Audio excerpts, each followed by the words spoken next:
Hi Heather and fellow Wiggly Wigglers.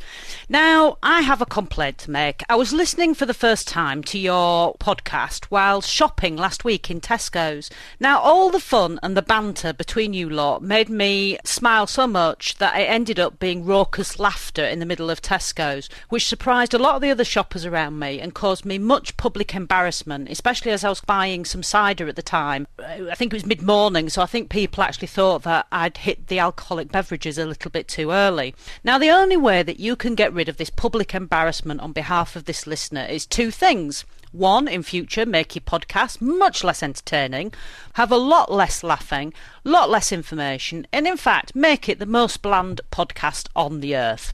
Or, the second thing, which may be more desirable, is Heather, come on my UK show called The Engaging Brand, which is all about motivation and inspiration, and explain to my listeners where you get that incredible passion from. So it's your choice. In the meantime, I'm going to find a dark room, download the next episode and laugh as much as I like away from any public embarrassment, and I may well have a tin of cider with it. So thanks a lot. I think it's the most entertaining podcast out there, and speak to you soon.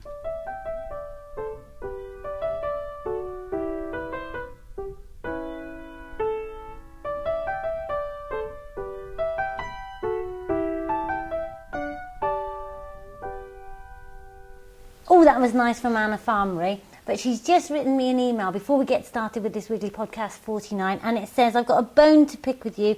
I've listened to show 48 and I couldn't stop laughing at the fact you kept saying 49. This time I was at the petrol station. So she didn't download it in a darkened room and listen to it on her own. No, that's right. But Phil and Richard, we're here for Podcast 49 on the Wiggly sofa. We've reclaimed the sofa from Ricardo. Reunited again, yeah. I missed last week, didn't I? There we are. Anna Farmery, Dad, turns out to be Horstein Farmery, it seems. And she produces the Engaging Brand podcast, which I think we mentioned last week. And I'm off to do her show later today to talk to her about stuff. I have to write a legacy for myself. Yeah, that's right. Are you going to let us know what that legacy is? Or? I'm not. But it ends up with is dead. Appropriately enough. Anyway, she wrote to us and she said, my dad's company was Horstein Farmery.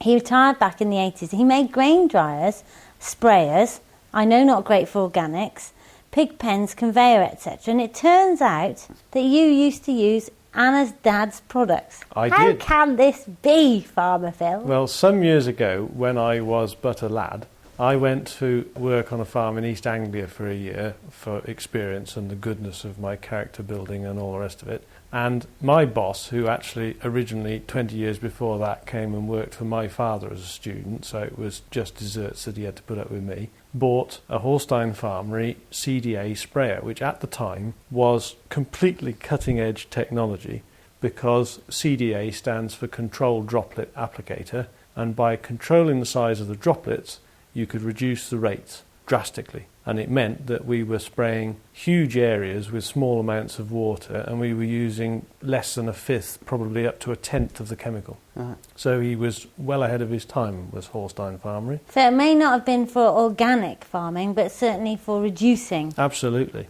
And he developed this thing. It was quite delicate and quite complicated, and at the time very expensive. And I remember my boss being rather reticent about letting me loose with this thing. And he sort of told me, on pain of death, you break this. But it was a super thing, and it did a very good job. Small world, podcast world, isn't it? It is a small world, yeah. And on that note, I hope, listener, you will go to my blog, because one evening when Farmer Phil was in the office, I sneaked down to my office and put up a picky of him looking strangely at a sunflower. And the picture was taken by Mark Eccleston. You've seen it, haven't you, Rich? There's a cracking photo. Really good shot. Yeah, it looks good. I'm not quite sure what Phil looks like in the photograph. He looks balmy. He looks And I balmy, asked... yeah. Well, we have had several feedbacks suggesting that we are quite balmy, so it's probably logical to look balmy, isn't it? It seems absolutely... Well, it's the record comments on Heather's blog, because we've now got 13 comments, which are captions for the photo of you and the sunflower. And the runner-up so That's far... 13 printable ones, of course. Yes, we can't mention those, the other ones. Thank you, Jenny. The runner-up so far is On the Edson, which is from Jodie. But my utter favourite is from somebody at the Royal National Institute for the Blind called Margaret. Thank you, Margaret. And she's put, Phil was distressed to find that he had been surrounded by a group of man-eating triffids while having a quick pee. So you must go to the blog and put your comment up on this. And the best one will go in a future catalogue if I can get it by Michael. Anyway, this week on Wiggly Wigglers gets taken up by Ricardo, the roving reporter's trip to Bavaria, which started by him phoning us up from the airport and speaking to Rach and saying, where am I? Yeah. Where is my lift to the hotel? Where is my hotel? Yeah. Who am I? Because You I hadn't got on the there. old Bavarian motion No, lotion. before I like got, that, did you? I would have had a good excuse 20 hours into the trip. But I only just arrived at the airport, and I imagined meeting somebody else. The contact details I had were pretty blonde. So I thought, okay. It didn't really occur to me that there might be several pretty blondes at the airport. But I sort of imagined seeing someone stood there with a placard saying either EM Festa or something with EM connotations, which would give me some sort of indication that that was the person I was supposed to meet. So anyway, I kind of walked through, saw all this... Blondes. Lots of blondes, and no placard, no sign or anything like that. So I thought, oh dear. So I stood there for a while, and I was watching various blonde girls milling past me, and I You're lucky you didn't get arrested. That guy's, why is that guy leching all these pretty blonde girls there? It wasn't a particularly unpleasant thing to do, I have to say, but of course I didn't have Fran's number. Funny that. Fran was the one that was kind of organising this whole caboodle. So I rang Rach and said, Rach, could you ring Fran, please, and find out who it is I'm supposed to be meeting and where she is and what she looks like. It turned out she stood 20 metres away from me. Right, just stop this rubbish. Utter rubbish. Yeah. It was 5 phone calls, by the way, listener. Was it really? Yes. Yeah. The professional traveller, we felt. Oh, yeah. Nah. Anyway, before we go to Richard's EM adventures, I just have to mention to you that this very morning, one of our regular customers has phoned up and cancelled their bird food order. Very unusual this, because at this time of year one would expect to increase one's bird food order, and so my dear colleague Rachel asked why. And it turns out that yesterday in the Times there was a piece by Valerie Elliott, countryside editor, about garden finches falling prey to this deadly virus. So now we need Richard to say the word. Trichomoniasis. Trichomoniasis. It says here, poses no threat to human health and is not connected to avian flu. But the problem is that this piece is written in good faith, because it's exactly true.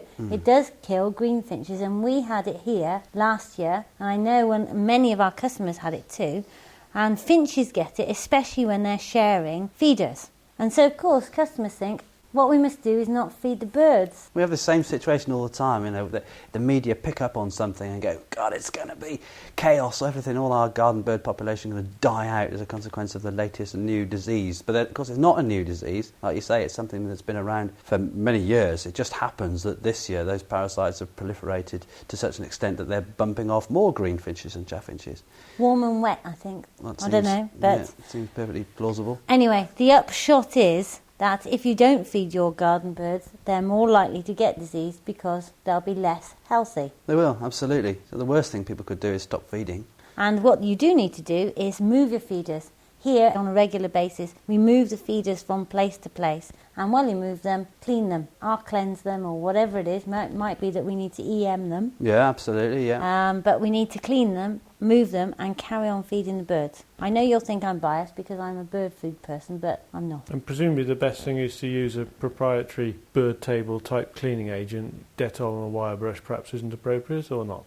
Yeah, I think the Arc Cleanse is probably the more appropriate. The trouble with using solutions like Dettol is that it will only work for a short period of time. It'll go in there and bump off all the bacteria that exist on the table, but all it does is pave the way for more harmful organisms. So it's much better to use a suitable cleaning material. And like Heather said about EM, if you're going to use EM, for instance, we'll talk about later on, that's something that you can use over and over again, and it just works to exclude a lot of the harmful organisms that you might have in that environment. Well, one suspects that time will come when we add EM into most, if not all, of our bird foods, won't it? Yeah, that looks to be the way we're headed. Yeah, I think you're right. Anyway, the moment that you see a dopey greenfinch or siskin or linnet, you need to move your tables and clean them.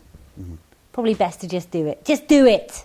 Go and clean This them. isn't something to worry about, though, is it? I mean, this is something that we're talking about now, just to make people aware of how common diseases like this are in reality. It just happens that this disease is bumping off more birds than many other diseases, but of course birds suffer from all sorts of conditions. You're right, but I must say, from somebody who's seen this disease in action, it is pretty alarming when you go out and find 4 or 5 greenfinches Dead, yeah. You know, it's Yeah, not sure. good, is it? But we don't want to be alarmist, do we? We don't. You know, in the same vein. Now then, moving on to EM Festa. What is EM Festa? That's what we need to know. EM Festival. The EM Festa is an EM festival and conference that was being held in Europe, in this instance, Germany. And just for listeners who've just joined the Wiggly Podcast, welcome, me dears. What is EM? EM just means effective microorganisms. EM was developed by Professor Teruya Higa in Japan in the early 90s, 1992. It's a culture of friendly, beneficial microorganisms like photosynthetic bacteria and lactic acid bacteria, fungi and yeasts. So it's a combination of organisms, but the most important thing with EM is it's the combination of organisms that are utterly symbiotic and that completely complement one another. The festival was held on an island in Lake Kemsee. I think it's spelled Chemsee, really in the sort of bottom corner of Germany. It was set at the foothills of the Austrian Alps. Fantastic lake, beautiful lake, lots of little fishies, which was ideal for me. I was peeking in there. Did you attend the conference at all? I almost took my fishing rod and I thought, no, I won't take the fishing rod, and I kind of wish I had, because I might have had a couple of hours on Sunday night. There was some nice fish crashing in front of me as I sat on this beach with a bottle of blonde Bavarian beer. Was that the same blonde as the airport? No. But the conference was great. What it did for me, I met loads of interesting people. There were people there from all over the world, not many from the UK. There were only about 3 people from the UK. The Really? audience, yeah. I mean, the audience was predominantly German, for obvious reasons. But there were people there from the States, from Australia, right the way across Europe. But there were many things that people were talking about. The use of EM in lots of different applications, the use of EM in farming, which Phil and I will talk about to some extent, the use of EM for treating cancer patients, the use of EM for treating golf courses, for increasing biodiversity on forest floors, for improving the decomposition of manures, all sorts of things. One thing that wasn't talked about, we said yesterday, was the use of EM in a domestic sense. So for people using EM to treat their household waste, there wasn't any talk of that. Yeah, but Rich, already my mind has glazed over, because it's this, this moment where people claim that EM cures all known ills. You remember those ointments that cowboys, I've seen on the cowboys, and it says, rub this on anywhere, it'll fix anything. And the moment you start talking about claims like cancer and, the same sentence, a golf course, I think you're into extraordinarily emotive and dangerous territory, because it doesn't feel right to me. It's not the cure for all ails, but what it does is absolutely astonishing. I interviewed a doctor who we'll hear about, Dr. Usami. She operates in Pakistan. She was educated in England. She told me she was educated in England because I was trying to get an interview with her, and all these people were piling up there after this amazingly inspirational talk she gave. A bit rude, actually, they were, because I was there first. Do you know what I mean? But as an Englishman, I thought, Ricardo, I can always rely on you. I just let them filter through. And anyway, when I started to talk to her, this German, who was also a surgeon, came up and he said, you should slow down when you're talking because you're talking too fast and we can't understand you. And she turned around to me and said, I can understand you perfectly because I was educated in England. So that was quite nice. And then we had a real rapport, but it's one of those few instances where I was completely humbled in the presence of somebody else. And I felt quite emotional, I've got to say, and I'm not particularly emotional, but I really did feel something. There was a real connection there. And she had used EM in conjunction with all the traditional treatments like radiotherapy and chemotherapy to treat breast cancer patients. She had all these hideous images of the breast cancer patients that she treated over the years. But she'd also been providing, since 1997, treatment for her cancer patients with EM, so including EM with those traditional treatments. And since 1997, she hadn't had one fatality with the breast cancer patients that she treated. They were surviving, but also surviving and feeling happier as a consequence of this treatment with EM, then it really says something. And for somebody to have experienced that, someone with good knowledge and a considered background, then it means something. It wasn't just people there saying, oh, this does this. It wasn't, the mad Wild West cowboy saying, this tonic is going to cure everything that you guys have got. It really was something special. There was a guy that was talking about EM using EM on golf course greens to treat the various diseases that they experience on golf course greens. One thing he did say is that persistence was required when he was using EM.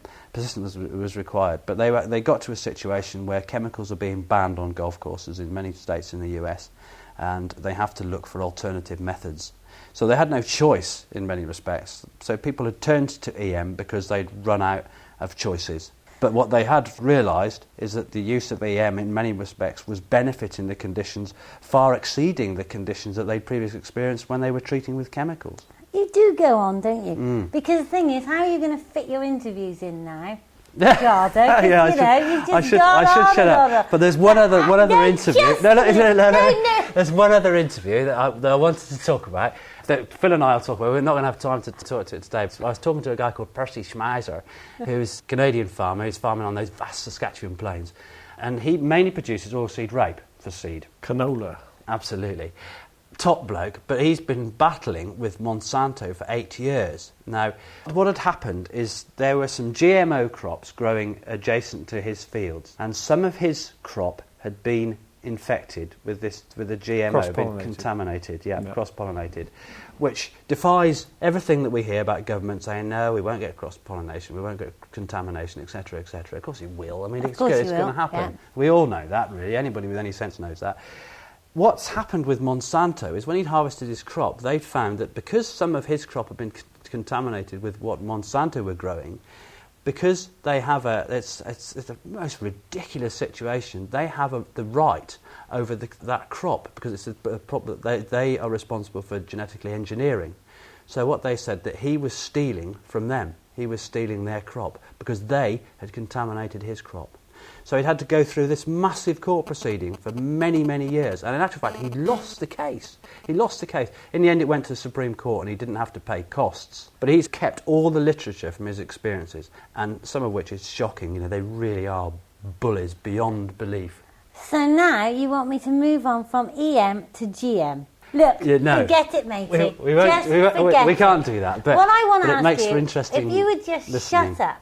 What I want to ask you is, fundamentally, the EM, I mean, to me, we're going off the subject. Well, we were slightly, yeah. But the EM is being used fundamentally to improve the health of either the human or the chicken or the root. Is that it? Yeah, EM is being used. There are various types of EM, EM1, EMA, EMX, EM Bokashi, which we make here, etc. Yeah. And there was also one of the talks that I mentioned earlier is people had been using Bokashi to spread on forest floors in Thailand, and they'd found that it increased the biodiversity on those forest floors. Just something simple as spreading Bokashi bran on the forest floors in the northern Thai forests. So, let's go to Ricardo, the roving reporter's first interview.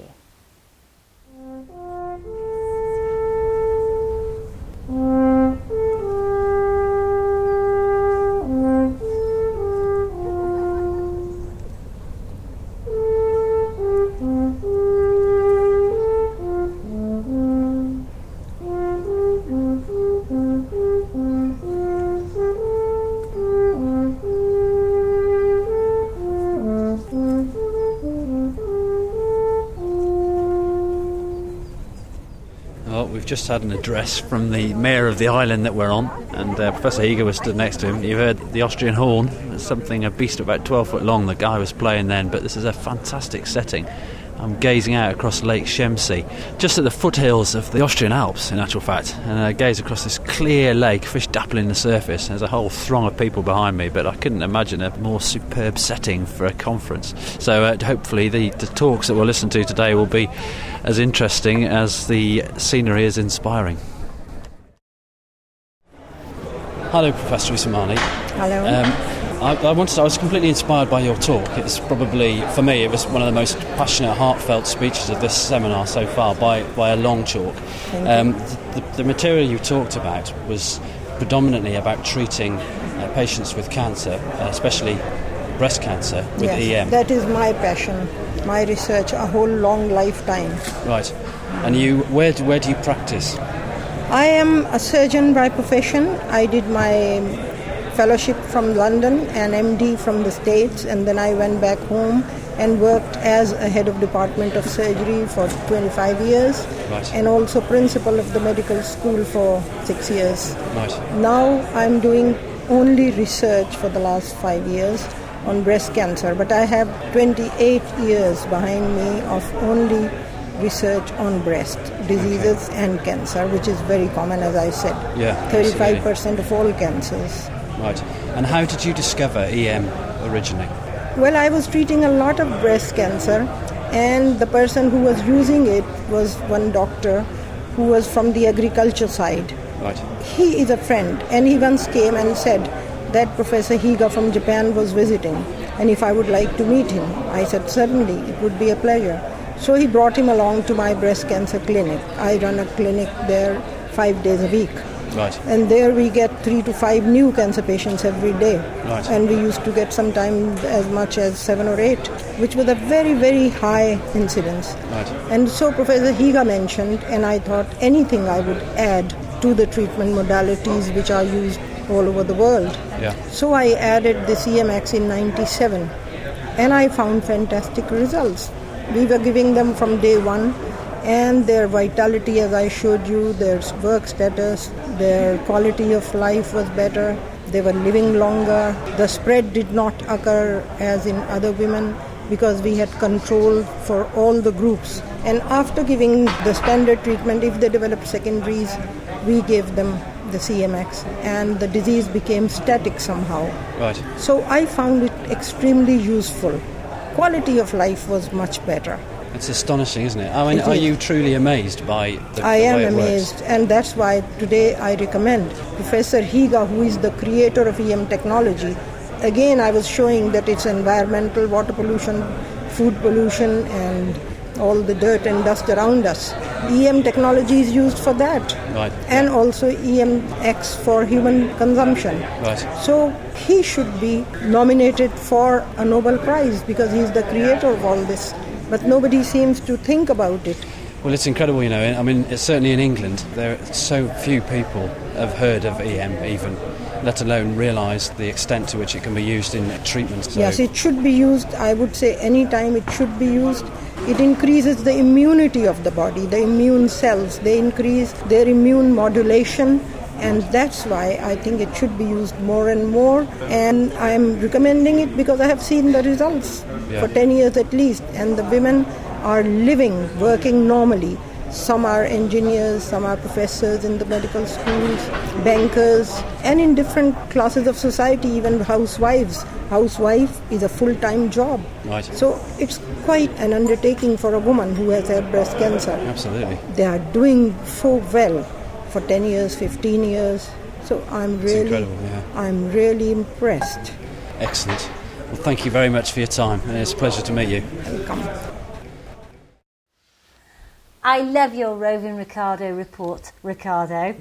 And I understand on good authority that there's actually a piece of you in the Kazi. But we can't have that this week. That's got to be next week. Right. So we're going to have to make this into a double-parter because I know Farmer Phil wants to come in on EM farming, and I know you've got a lot to discuss on EM in agriculture. So, it's Monty's Wormcast. The Wiggly Wormcast podcast by Monty, A weekly fact on slowworms. The slowworm, a legless lizard, was once thought to be a serpent and is often mistaken for a snake. Thank you, Monty. Next week is the big 50. We've made 50 podcasts. Excellent. Can you believe it? It's amazing, isn't And it? you and I haven't had the sack yet, Rich. Still here by the skin of my teeth. It's only because I haven't got any choice. Oh, that's nice.